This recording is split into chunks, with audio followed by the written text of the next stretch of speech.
अस्सलाम वालेकुम। ਉਹਨੇ ਕਿਹਾ ਵੀ ਝੇੜਾ ਜਾਂ ਰੌਲਾ ਮੁੱਕੇ ਨਾ ਮੁੱਕੇ ਪੰਚਾਇਤ ਕਾਵਾਂ ਦੀ ਵੀ, ਕਿਉਂਕਿ ਕਾਂ ਇੱਕ ਵੀ ਮਰ ਜਾਵੇ ਨਾ ਤੇ ਉਹ ਇਕੱਠੇ ਹੋ ਕੇ ਕਾਂ ਕਾਂ ਕਰਕੇ ਅਸਮਾਨ ਕਾਲਾ ਕਰ ਛੱਡਦੇ ਆ। ਤੇ ਸਾਡੀ ਤੇ ਗੱਲ ਹੀ ਕੋਈ ਨਹੀਂ ਰਹਿ ਗਈ। ਸਾਡੇ ਪੰਜਾਬ ਦੇ 23 ਗੱਭਰੂ ਜਵਾਨ ਸ਼ਹੀਦ ਹੋ ਗਏ ਤੇ ਕਿਸੇ ਬੰਦੇ ਗੱਲ ਨਾ ਕੀਤੀ।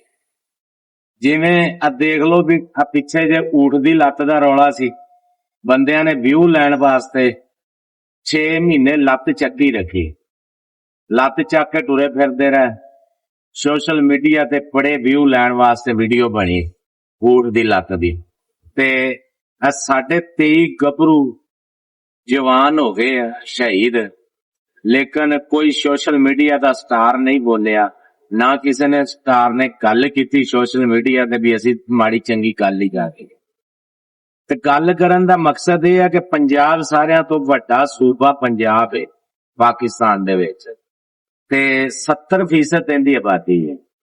ਤੇ ਯਾਰ ਪੰਜਾਬੀ ਦੀਆਂ ਜਿਹੜੀਆਂ ਬੰਦੇ ਚੂਰਨ ਵੇਚਦੇ, ਫੱਤੀਆਂ ਵੇਚਦੇ ਨਾ ਪੰਜਾਬੀ ਦੀਆਂ, ਵੀ ਅਸੀਂ ਪੰਜਾਬੀ ਆ ਇਹ ਆ ਉਹ ਆ, ਤੇ ਹੁਣ ਉਹ ਕਿੱਧਰ ਗਏ ਨੇ ਗੱਲ ਕਰਨ ਵਾਲੇ? ਕਮ ਸੇ ਕਮ ਥੋੜੀ ਜੀ ਗੱਲ ਤੇ ਬੰਦਾ ਕਰੇ ਨਾ, ਥੋੜੀ ਜੀ ਤੇ ਸਾਡੇ ਜਿਹੜੇ ਮਾਵਾਂ ਦੇ ਪੁੱਤਰ ਸ਼ਹੀਦ ਹੋ ਗਏ ਉਹਨਾਂ ਬਾਰੇ ਗੱਲ ਤੇ ਕਰੋ। ਹੁਣ ਕੋਈ ਬੰਦਾ ਆਂਦਾ ਹੀ ਨਹੀਂਗਾ ਸੋਸ਼ਲ ਮੀਡੀਆ ਤੇ, ਕੋਈ ਸਟਾਰ ਨਜ਼ਰ ਹੀ ਨਹੀਂ ਆਂਦਾ।